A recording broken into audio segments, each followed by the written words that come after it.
Hello and welcome to Arsenal Domination, where in this video I want to talk about the news coming out of Arsenal yesterday about contracts. But first, just a quick reminder that Arsenal, of course, won a big game last night against Brighton and Hove Albion and really demonstrated the depth in their squad. Liverpool also made changes. We saw more changes, admittedly, than Arsenal did in terms of the overall squad with a much weaker bench, but they showed how hard it is to win, and I think we can all be really, really pleased with that performance. But they will have to go again in the quarterfinals. They draw, as I record, this has just taken place, and Arsenal have another home fixture, this time against Crystal Palace at the Emirates. That's going to be another tough one. It'll be interesting to see how Arsenal approach that when the time comes. But I've said for a while that I thought this side was building over the last few years. It's gone through the famous phases to get to this point, but this side is really ready to win competitions. And as I said, I think they will and should be going after every competition, and that the League Cup is no different.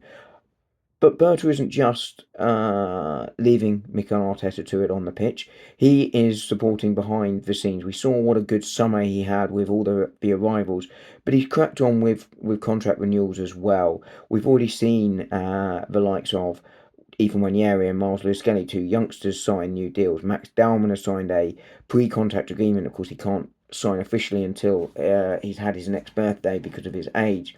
We've seen contracts for William Saliba be signed and Gabriel be signed.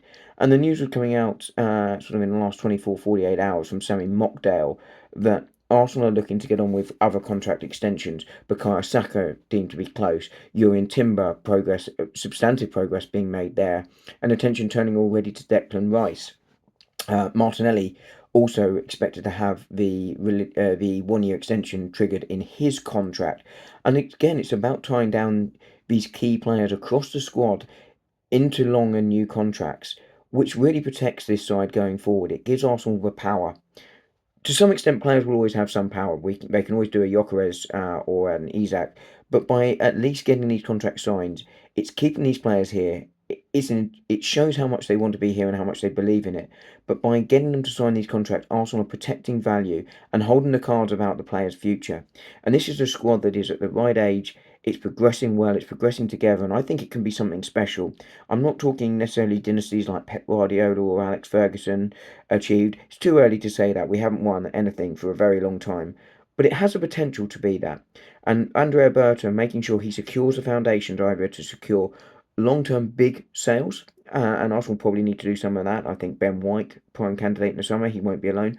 But also foundations being built for long-term success. And that's why Andrea Berta really deserves some serious praise.